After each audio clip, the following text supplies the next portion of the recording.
The man who should have been my shield from the world, my grandfather, Silas. He was the serpent in my garden. He planted 7 children in me before I was even a woman grown. And his wife, my grandmother Agnes, the woman who should have taught me mercy. She's the one who named every single one of them, right before she sent them away like letters you never expect a reply from. My name is Promise Davis. I'm 84 years old now. To the folks here in what the maps call Sorrow Creek, I'm just the old woman with the bluest hydrangeas in the county. They see a widow who keeps to herself, who sits in the same oak pew every Sunday morning, rain or shine. They see these old, gnarled hands, and they probably think they've done nothing more than shell peas and pull weeds my whole life. They see a quiet woman whose eyes, they might say, hold a sorrow older than the hills themselves. They wouldn't be wrong about that last part. This town, it breeds a rhythm of what folks call decency. You can hear it in the 5 o'clock whistle from the old lumber miller. Was it a train? Lord, the memory gets a bit hazy on the details of what made what sound back then, but you could set your clock by it. You can smell that goodness in the air on a summer evening, a mix of cut grass and barbecue smoke. But for me, every one of those sweet, familiar things is just another layer of dust settling on the truth I've kept buried under the floorboards of my soul. But a body gets to be 84. And you start to realize some secrets are too heavy for one heart to carry into the arms of the Lord. The time for silence is over. So, I'm going to tell you how it all happened. How a house that looked righteous from the road was a den of unspeakable sin on the inside. This ain't an easy story to hear, and God knows it isn't an easy one to tell. So I have to ask you, are you willing to be a witness? To sit here with me, in spirit, and listen to the truth of what happened in Sorrow Creek? Because if you have the heart for it, this testimony is just beginning. Subscribe to this channel, and pray for me. Pray, I have the strength to see it through. Before the silence fell, the one that chokes you worse than dust in a summer drought, our little house, in Sorrow Creek, had its own kind of music. It wasn't something you'd hear on the radio. It was the rhythm of a life I thought was blessed. I remember the weight of the air in the morning, thick with the smell of my grandmother Agnes's yeast rolls and the sharp, clean scent of the lye soap she used for everything. My grandfather Silas, his hands were like gnarled oak roots, calloused from the field and the forge, but when he'd pick up his fiddle in the evenings, Lord, it was a sound that could charm the birds right out of the trees. He'd play this one tune.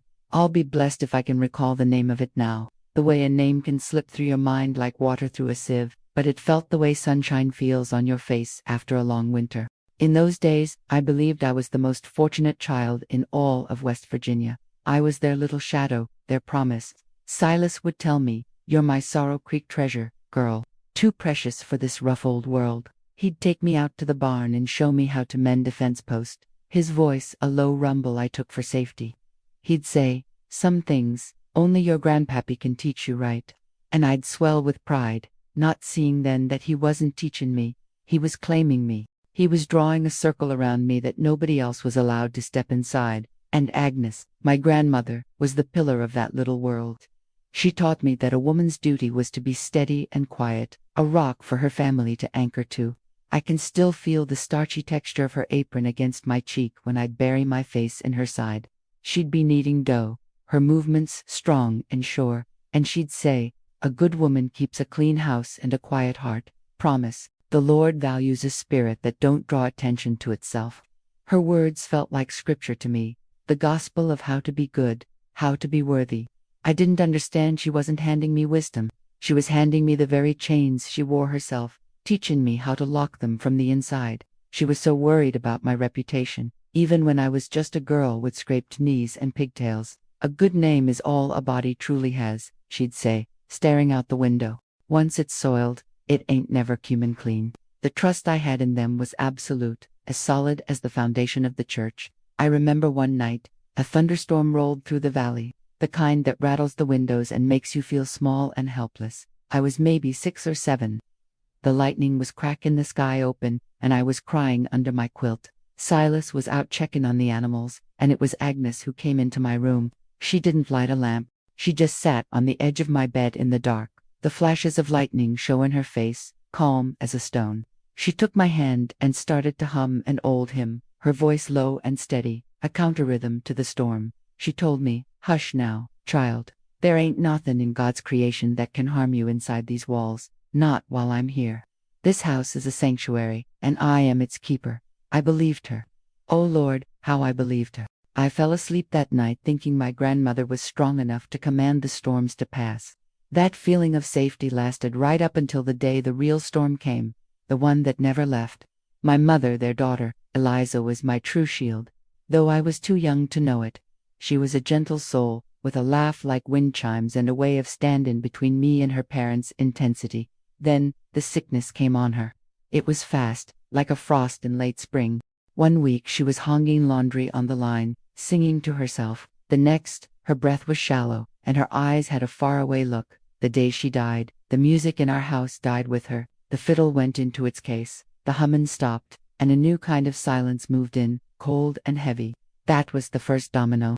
The day my mother was laid in the ground was the day my childhood was buried right alongside her. And here's the thing that's haunted me all these years, the first real crack in the porcelain of my world. That evening, after the last of the few neighbors had left, I found my grandmother Agnes in the pantry. She wasn't crying. She was methodically sorting jars of preserves, moving them from one shelf to another, her back straight as a yardstick. The whole world had just ended, her only child was gone, and she was organizing the pickles. I asked her, my voice barely a whisper, "Grandma, what are we going to do now?" She turned, her face not filled with grief, but with a strange, chilling resolve. She looked right through me and said, "We will endure, promise. A family is not about one person, it's about the bloodline, and our bloodline is strong. It must be protected, at any cost." In that moment, I understood she wasn't just mourning a daughter. She was preparing for a new chapter. The keeper of the sanctuary was turning the key in the lock. After my mother was gone, the house settled into a new shape around her absence. The quiet that used to feel peaceful now felt like it was holding its breath, waiting.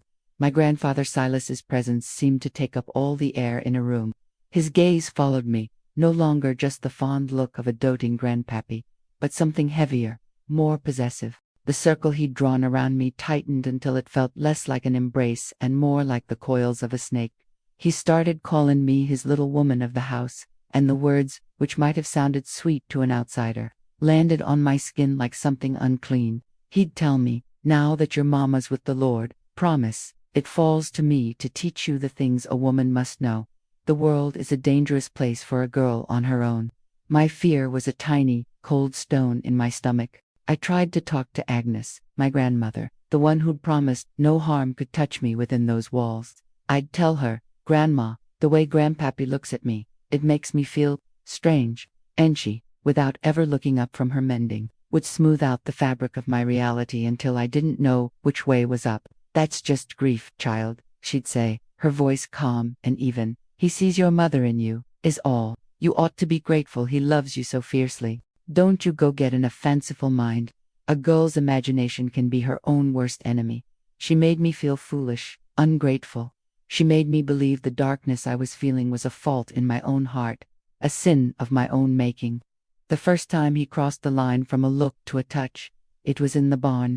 I can still smell the sweet, dusty scent of old hay and the metallic temps of rust from the tools hanging on the wall. He led me up to the hayloft, saying he needed help checking for leaks in the roof. The sun was coming through the slats in the wood, cutting the darkness into golden stripes. I think there was a bird's nest, way up in the rafters. Or maybe I'm just putting that there in my memory now. My mind still searching for one clean thing to hold on to, from that afternoon. He came up behind me and put his hands on my shoulders. It wasn't a grandfather's touch. It was heavy, wrong. He told me I was growing up so fast, that I had a duty to the family now, a duty to him. What happened next? It wasn't a storm of violence. It was a quiet, suffocating horror. He stole something from me in that hayloft, and the whole world went silent and gray. I felt like a doll, a thing of cloth and sawdust, and I just went away in my own mind. I didn't have the words for what had happened.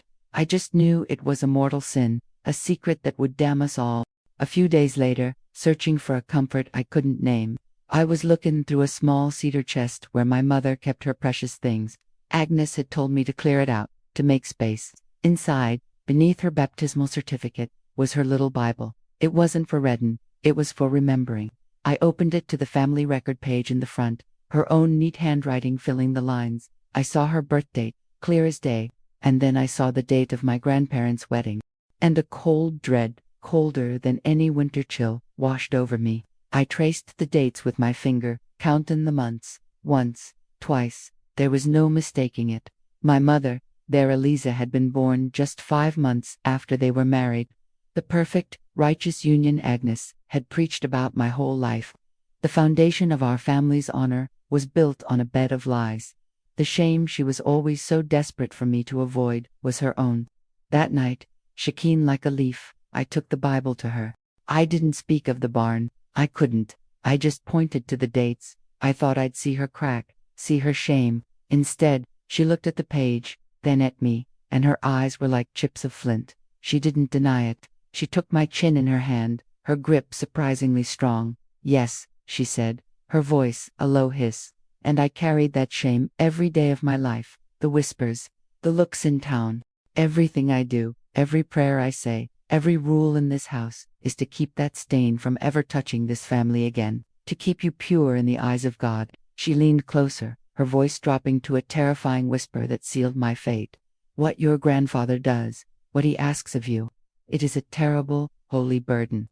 He is keeping our blood, our very essence, here, safe, under this roof, away from the filth of the world and its judgment. It is his sacrifice to ensure the line continues, pure and protected. Do you understand? Promise. It is a twisted and awful kind of love, but it is love, all the same. It is our cross to bear, together.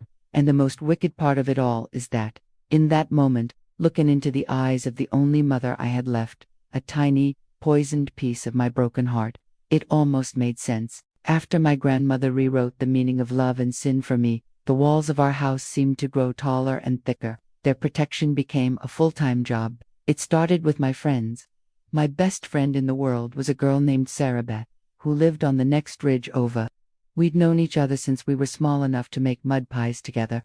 When she'd come up the path to the house, it was always my grandmother who would meet her on the porch, drying her hands on her apron. "Oh, sweetie, Promise is feeling a bit poorly today," she'd say, her voice dripping with concern.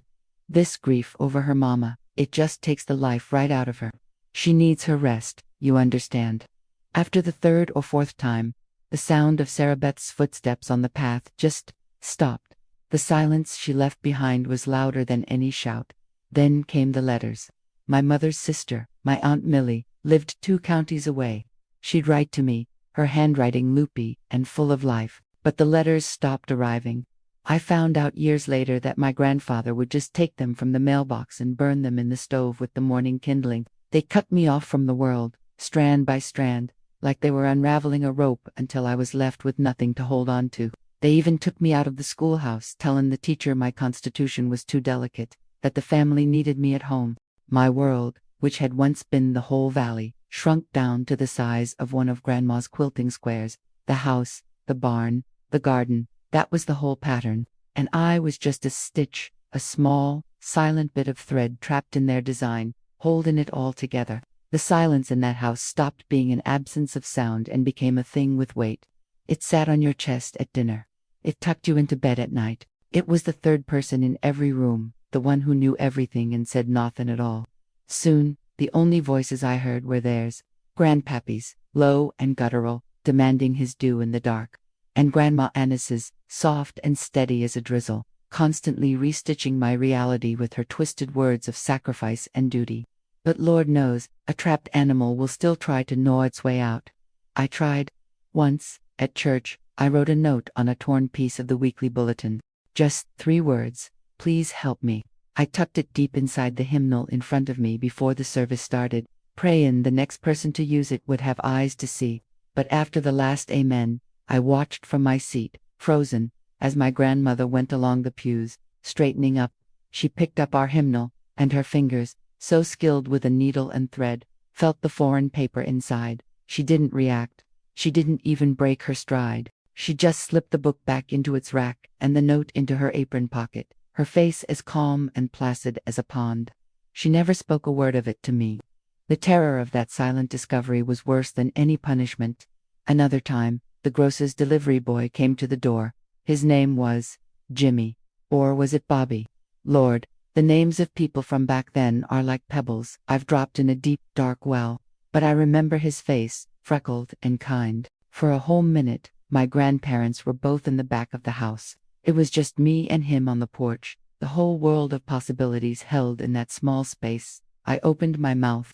I was going to scream, to beg, to tell him to run and get the sheriff. But all that came out was a little gasp of air. The years of my grandmother's warnings about shame and a soiled name, and keeping our family's business rose up like a gag in my throat.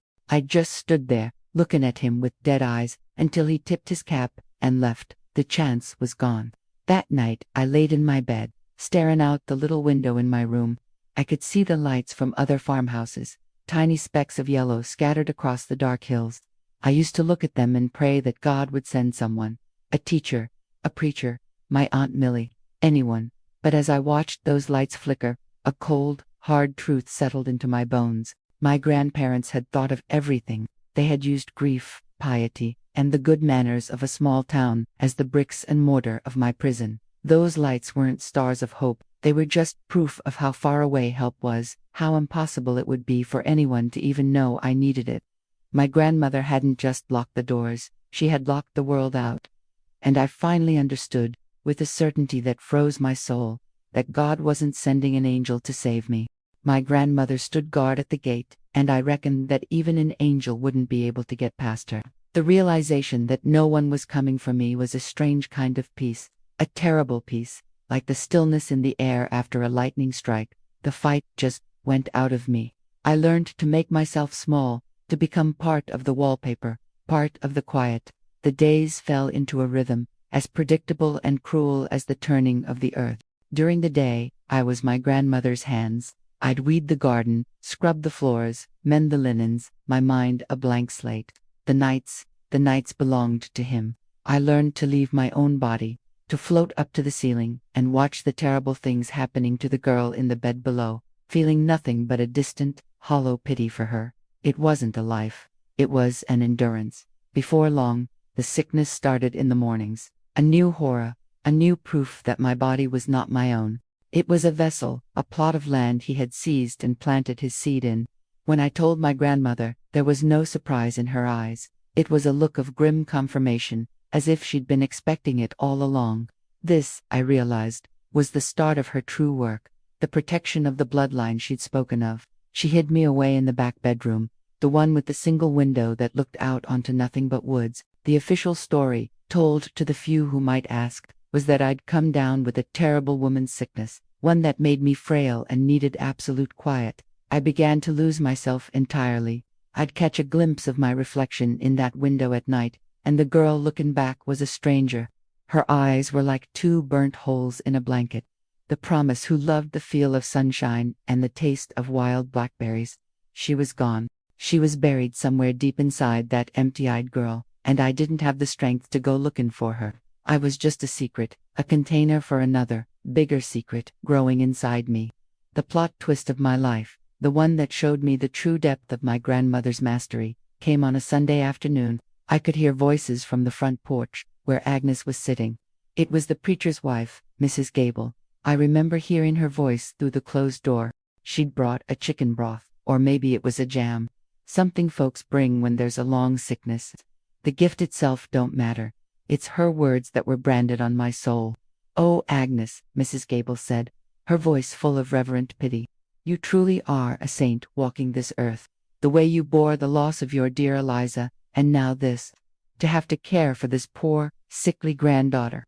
The Lord surely is testing you, but your faith shines like a beacon. You are a testament to us all, a testament, a saint." I lay there on that lumpy mattress, my belly swollen with my grandfather's child, and listened to the world praise my jailer. In that moment, I understood the genius of her evil. She hadn't just imprisoned me in a house, she had imprisoned me in her own reputation. She had wrapped herself in a cloak of righteousness so thick that my truth, if I ever dared to speak it, would sound like the ravings of a mad, ungrateful girl. Who would ever believe me over the suffering saint of Sorrow Creek? The night my son was born was a blur of darkness and pain, a silent storm that happened within the four walls of that room. My grandfather was nowhere to be seen. It was just Agnes, her face grim and determined in the lamplight, her hands steady and efficient. She was the midwife to the misery she had allowed. And when it was over, when the first cry of a baby I hadn't let myself believe in pierced the silence, she took him, she cleaned him, wrapped him in a plain linen cloth, and looked down at him not with the love of a great-grandmother, but with the satisfaction of an architect view in her finished work. I was too weak, too broken to move. I just watched as she held my son, my child, and pronounced his fate. His name, she said, her voice leaving no room for argument, will be Caleb. I didn't fight her. I didn't ask to hold him. I became a ghost in my own life, a mother to a child I was not allowed to claim. That silence in the house was the only lullaby my son ever heard from me. I have to ask you to be brave with me now, because the story gets darker from here. This was only the first. There were 6 more to come. Subscribe to this channel, if you can bear to witness it. If you can stand to hear what a soul can endure when it has no other choice but to keep on breathing.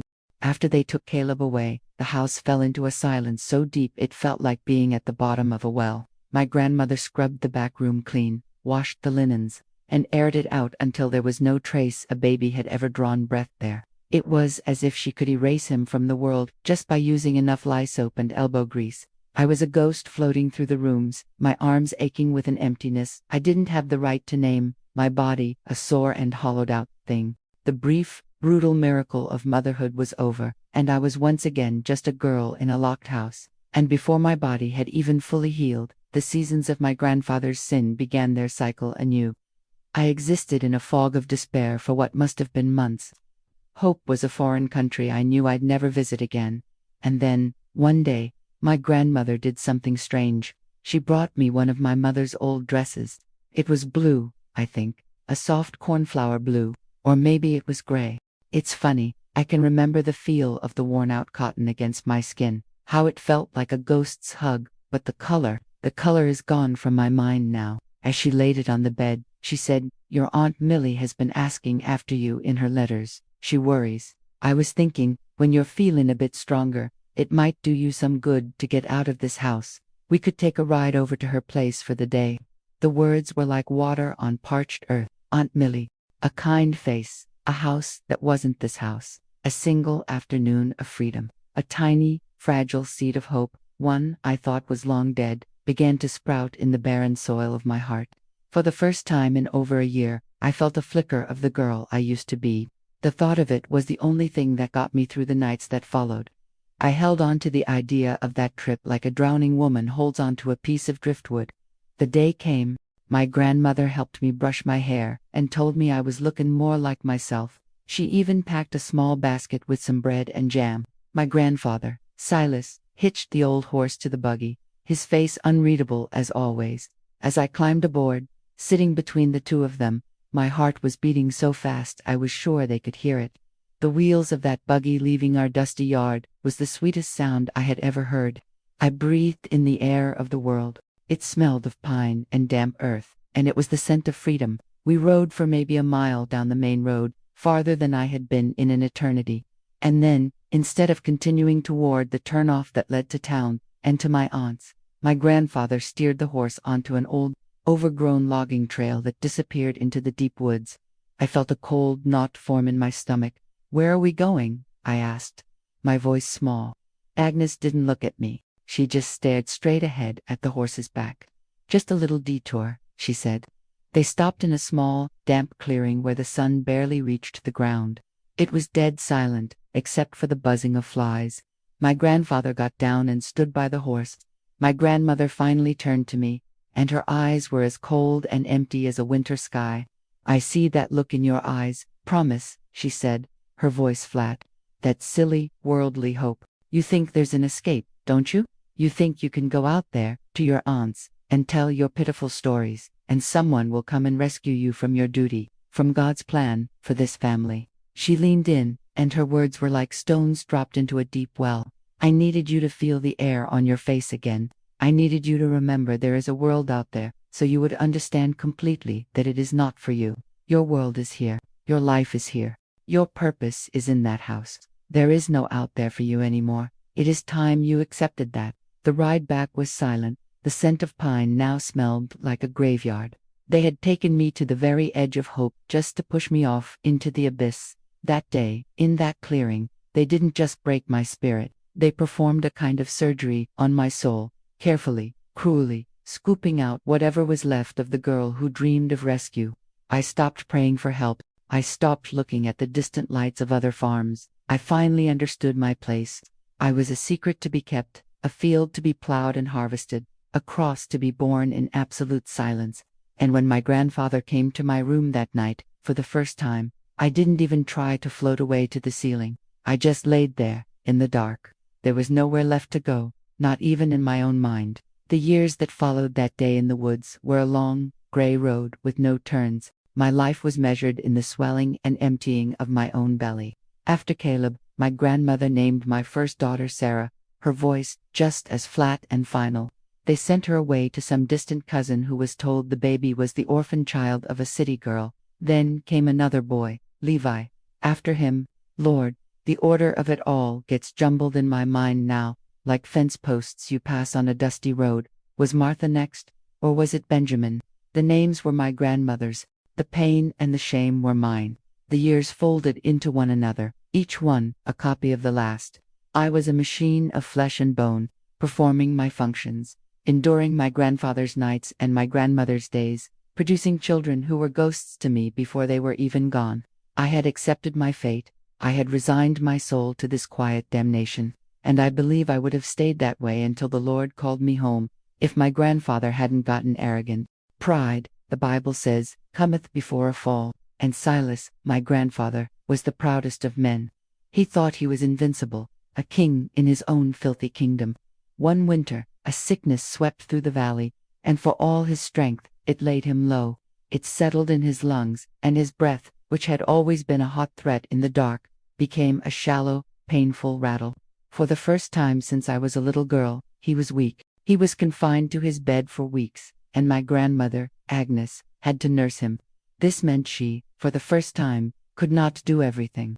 She couldn't tend to a sick man, and also make the weekly trip into town for flour and salt and other supplies. Her pride was such that she would never ask a neighbor for help. Our house was a sanctuary, she always said, not a place for outsiders. So, out of a pride as strong as his, and a supreme confidence that I was too broken to be a threat, she made her first mistake in years. She decided she would go into town herself. She looked at me, her eyes scanning me as if I were a piece of furniture, and said, "I'll be gone for 2 hours. See that he wants for nothing, and don't you get any foolish notions." She didn't even bother to lock me in. When the sound of her buggy faded down the road, the silence in the house was different. It wasn't the watchful, heavy silence of my captors. It was an empty silence, a possible silence. For a long time, I just stood in the kitchen, paralyzed. The conditioning of a decade screamed at me to just be still, be quiet, wait for her return. But then, a thought, small and sharp as a needle, pricked my mind. A letter, not a child's scribbled plea, but a real letter. My heart hammering against my ribs, I began to move. It was a scavenger hunt for my own life. I crept into their bedroom, a place I never entered. My hands shook as I opened the drawer of my grandmother's sewing table. Underneath spools of thread and packets of needles, I found it. A few sheets of brittle, yellowed paper and a half pencil. An envelope was harder.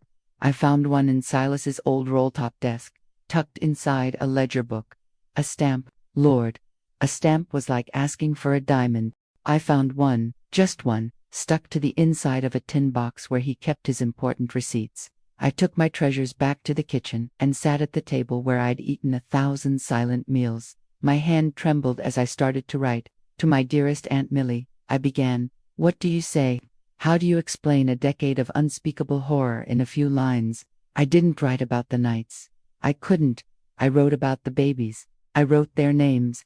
Caleb, Sarah, Levi, Martha.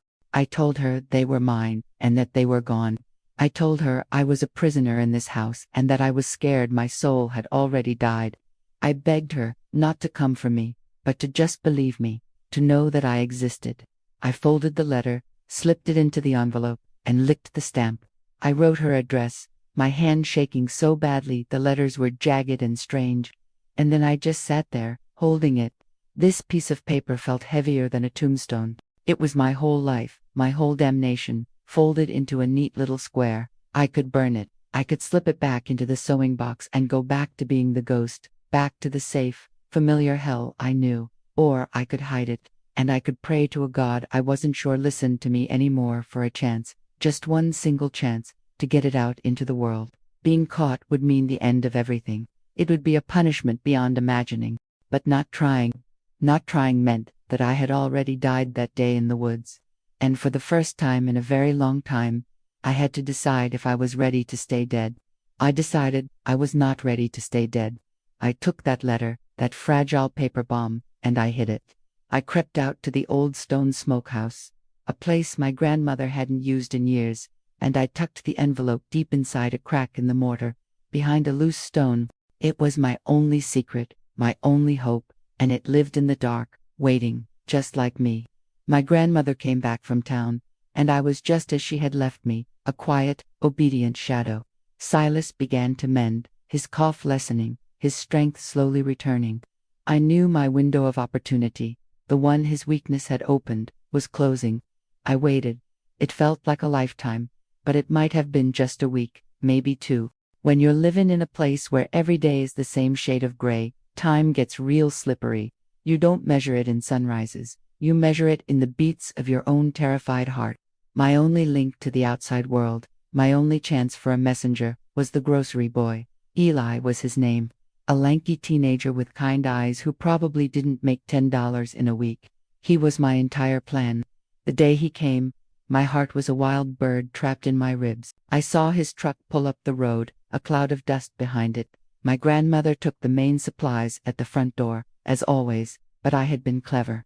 The day before, I'd taken the heaviest sack of feed and dragged it to the far side of the porch, behind the lattice where the climbing roses grew thick.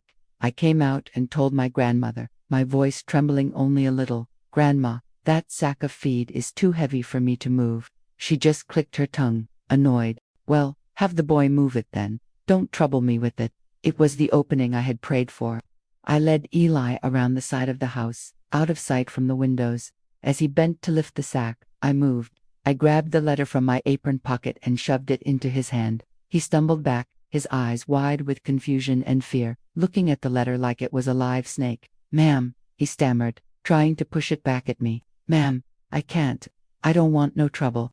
Your folks, they're good customers." He was scared. He saw me as I was, a pale, haunted woman in a faded dress, and he saw my grandparents, as the town did, stern, righteous, and not to be crossed. For a second, I saw my own defeat in his eyes. And that's when something broke in me. The years of silence, of being a ghost, it all fell away. I grabbed his forearm, my grip surprisingly strong. The girl who floated to the ceiling was gone, and in her place was a woman fighting for the lives of her children. I looked him dead in the eye, and I didn't beg. I commanded. "There are children," I said, my voice low and fierce, a voice I hadn't heard myself use in a decade. "My children, they have names. You take this letter, and you put it in the mail slot in town. You do that, and the good Lord will see it and bless you for it. But if you walk away now, if you leave this in my hand, their silence will be on your soul just as it has been on mine. Please, son, be brave, not for me, for them." I saw the war in his young face, the fear of my grandparents on one side, and the terrible, undeniable truth in my eyes on the other. He looked down at the letter, then back at me. His Adam's apple bobbed in his throat. With a shaky hand, he folded the letter and slid it deep into his trouser pocket. He gave me one quick, terrified nod. The alliance was made. A boy with a rattling truck was now the architect of my freedom. A wave of relief so powerful, it almost buckled my knees, washed over me. It was done. It was in motion. Eli turned to leave, his face pale but resolved. But just as he took a step toward the corner of the porch, the screen door of the kitchen slammed shut behind us. My grandmother's voice, sharp and cold as a shard of ice, cut through the air. "Promise, who are you talking to out there?" We both froze. The air turned to glass. She was standing not 10 feet away, in the kitchen doorway, her silhouette a dark, unmoving shape of judgment. She couldn't have seen the letter, but she had heard us. She knew I was somewhere I shouldn't be, talking when I should be silent. And in that moment, with my first and only ally trapped in the trap with me, I was sure it was all over. My grandmother's question hung in the air like smoke. For a heartbeat, the world stopped. Eli stood frozen, a deer caught in the glare of an oncoming train. I felt the blood drain from my face. But the years of playing the part of the broken, simple girl, they had become a second skin. I turned to my grandmother, my eyes downcast, my shoulders slumped in the familiar posture of submission. He was just moving that heavy feed sack for me. "Grandma," I said, my voice barely a whisper. It was too much for me. "I'm sorry to have troubled you."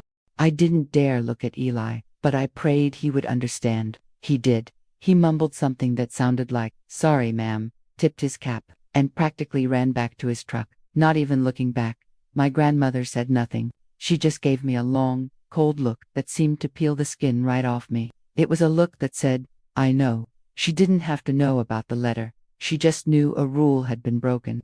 A gear in her perfect, silent machine had clicked out of place. After that, her watchfulness doubled. Her shadow seemed to fall over me, even when she wasn't in the room. The days that followed were a new kind of torture. It was the torture of hope. Every time a buggy passed on the main road, my heart would leap into my throat, thinking it was my Aunt Millie. Every night, I'd lay in bed, my hands clenched into fists, wondering, had Eli mailed it? Was he brave enough? Did he get scared and burn it? The not knowing was a fire in my gut. I had thrown a rock into a still, dark pond, and now I had to just wait and listen for a ripple that might never come. A few days later, or maybe it was the next week, the days were running together then, all thick with a new kind of fear. A different boy came with the groceries. A stranger, a boy I'd never seen, with a sullen look on his face. My heart sank right into my shoes. That afternoon, while I was helping Agnes peel potatoes for supper, I worked up the courage to ask, my voice as casual as I could make it. "Grandma," I said, not looking up from my work, "what happened to that other boy, Eli?" My grandmother didn't miss a single, smooth motion with her peeler. She shaved a long curl of potato skin off and dropped it into the scrap bowl before she answered, her voice laced with a cold, clear satisfaction. "That boy won't be coming around here anymore," she said. "His father stopped by yesterday. Seems Mr. Henderson down at the Mercantile fired him. Said the boy was getting lazy, talking too long on his route, getting distracted from his work."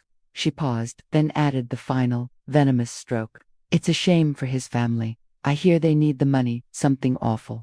I felt the blood run cold in my veins. She hadn't found the letter. She didn't need to. She had seen me talking to him, and her suspicion was a weapon all its own. She had likely made a quiet complaint to the store owner, a single, poisonous sentence about him dawdling or being distracted. She hadn't laid a hand on me. She had done something far more cruel. She had reached out and crushed my one and only ally, ruining his good name and his family's livelihood, all to teach me a lesson. The message was clear. Anyone who helps you will pay the price. I went to bed that night with a new kind of poison seeping into my heart, guilt. It was one thing to bear my own cross. I had grown accustomed to its weight on my back, but to see a piece of it fall and crush a kind, innocent boy who had done nothing but show me a moment of courage, that was a different kind of hell. Had the letter even been mailed? Or had I ruined that boy's life for nothing more than a folded piece of paper that was now ash in a burn barrel? For the first time, I had to ask myself a terrible question, one that haunted me in the dark. Was my freedom worth the destruction of another person's life? And the answer, "Lord, forgive me," was one I could not find.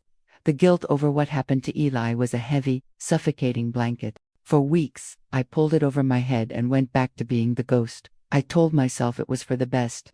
My struggle was a storm in a teacup, but when I tried to break the cup, the boiling water scalded anyone who stood too close.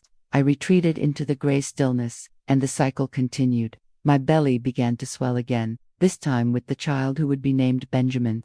It was better to suffer alone, I reasoned, than to be the cause of suffering in others. My silence was my penance. But one afternoon, as I was kneading dough for our bread, my hands covered in flour, I stopped and just looked at them. These hands, they had birthed for children, and held none of them. They had been wrung in prayer, clenched in fear, and scrubbed raw under my grandmother's watchful eye. And as I stared at them, a thought came to me, clear and sharp as a shard of glass. My silence wasn't protecting anyone. It was condemning my own children to a life of lies, to being secrets scattered to the wind. My inaction wasn't penance. It was a partnership in my grandmother's sin. My first duty wasn't to the memory of a kind boy I had accidentally harmed. It was to the children of my own flesh and blood, the ones with no voice but mine. The guilt didn't vanish, but it shifted, making room for a cold, hard resolve that felt like iron in my bones. As if she could smell the change in me, my grandmother made one last, desperate attempt to keep me in my cage, but this time, she didn't use fear. She used honey. One evening, she sat with me on the porch as I mended one of my grandfather's shirts. She began to speak, her voice soft and full of a strange, weary tenderness I had never heard before. "I know this life has been hard on you. Promise," she said, looking out at the twilight. "Harder than any soul should have to bear. Your grandfather, he is a man of terrible, worldly burdens. But he is an old man now. His strength is failing." She turned to me, and her eyes tried to hold mine. "He won't last forever. And when he is gone to meet his judgment, it will be just you and me. We will raise this next child, the one you carry now, together. Here, just the two of us. We can finally have our family, quiet and safe from the world.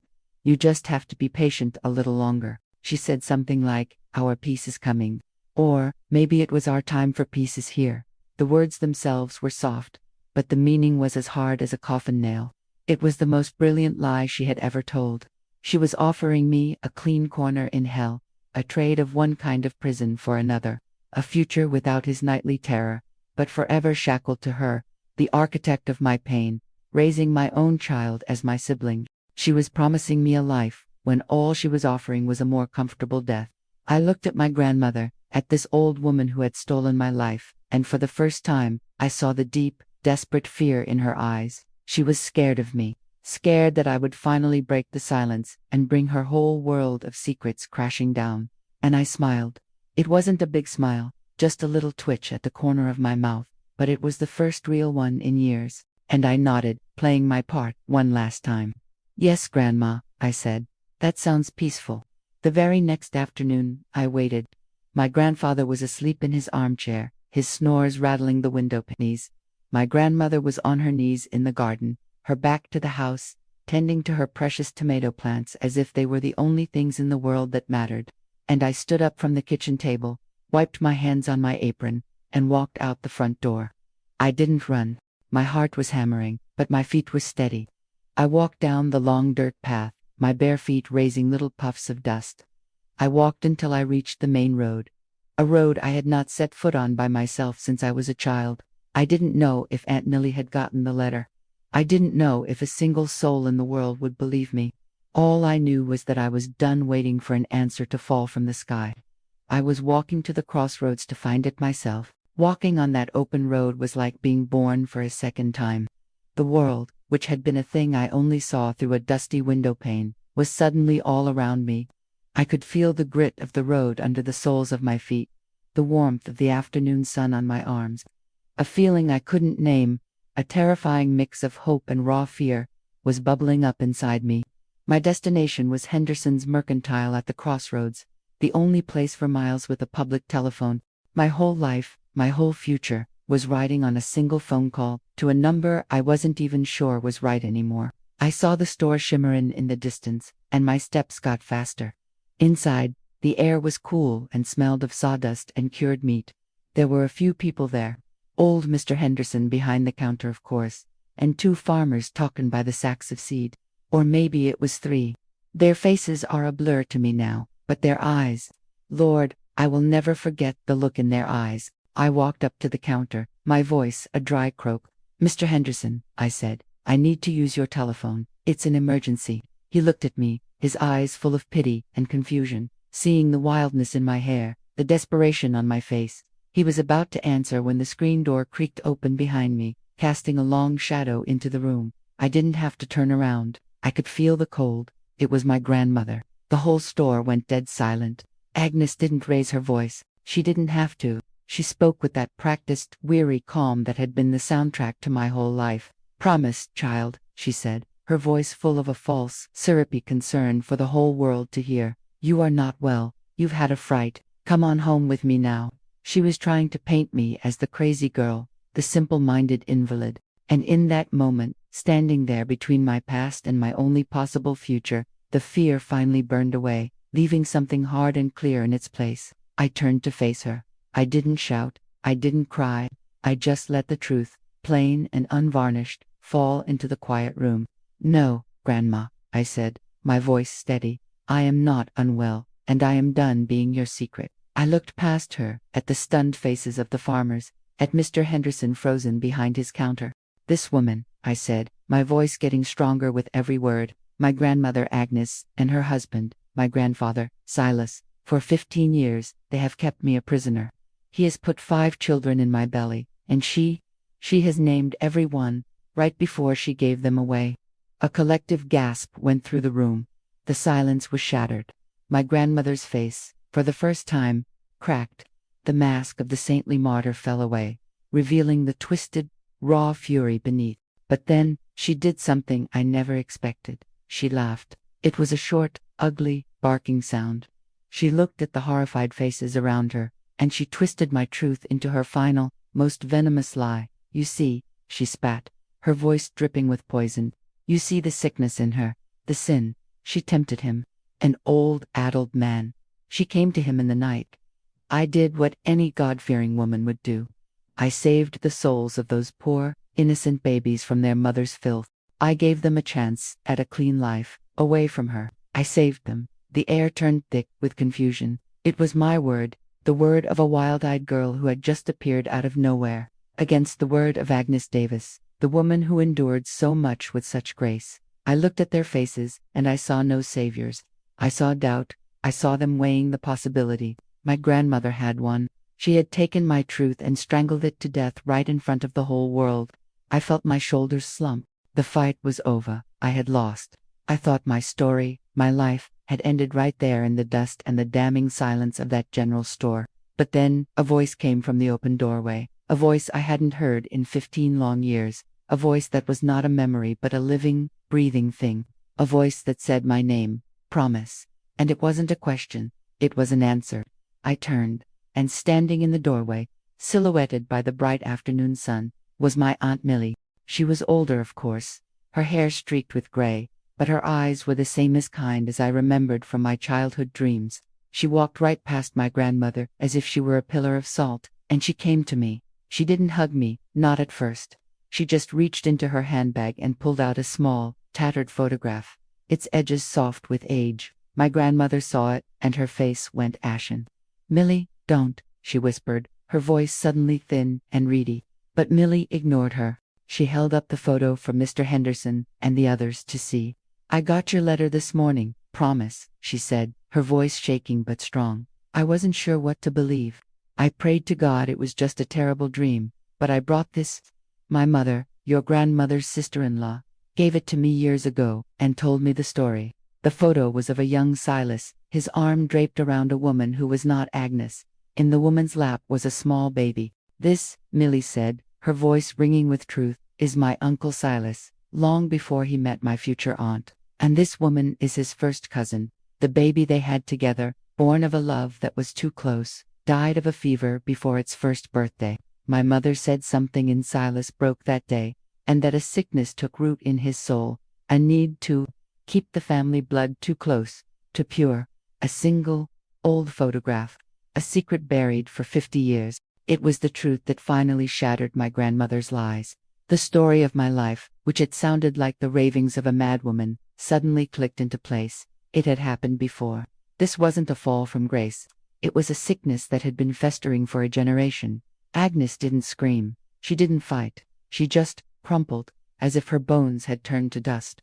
She sank onto a nearby barrel of crackers, a small, withered old woman whose kingdom of secrets had just been turned to ash. In that moment, I didn't feel hatred for her. I felt a vast, empty pity. Mr. Henderson quietly walked to the telephone himself and made the call. They came and took my grandfather away. He was just a confused old man by then, the fire of his sickness banked low. I never saw him again. My grandmother, they took her away to, I think she went to a state hospital up in the mountains, or maybe it was somewhere west of here. To be honest, the details of her ending are cloudy to me now. Once she was gone from my life, I gave my mind permission to let her memory fade. Some burdens, you earned the right to set down. I went home with Aunt Millie, and for the first time in 15 years, I slept through the night. Healing wasn't a lightning bolt. It was a slow, quiet dawn. There were more children, 2 more after Benjamin, born in the darkness of that house, their names and faces lost to me in the fog of those final years. 7 children in total. 7 pieces of my heart scattered across the country. I tried to find them. Millie and I, we wrote letters, we searched records, but my grandmother, in her meticulous evil, had covered the tracks too well. The trails were too old, the lies told to the families who took them too convincing. I never got to hold my children, but I have learned to be their mother in a different way. I am their memory. I am the one who knows their first, secret names: Caleb, Sarah, Levi, Martha, Benjamin, and the other 2, whose names are a whisper only God and I remember. By speaking my story, I am claiming them. I am finally giving them the one thing my grandmother tried to steal: a mother who acknowledges them, who loves them, who tells the world they were real. My name is Promise Davis, and today, I have kept my promise to myself to tell my truth. This is how a secret can poison a family, but it is also how a single voice, after years of silence, can finally let the light in. I learned that a person can live through a storm that ought to tear them down to the very roots, and still, somehow, find a way to grow toward the sun again. The scars are there. Lord knows, the scars are there. But they are proof that you survived. If my story has touched your heart, I ask you to do one thing: listen. Listen to the quiet people, the ones whose stories are locked away behind their eyes. And if you have a story that is weighing on your own soul, I pray you find one person, just one trusted soul, and let it out, because every voice matters, and together, we can begin to heal the silences. I'm still here, sitting on my own porch now, watching the world go by. I want to know what you think of my testimony. And please, tell me, what city are you watching this from tonight? It would do my old heart good to know how far my words have traveled. Please, subscribe to this channel, because my story is over, but there are so many others, just waiting to be heard.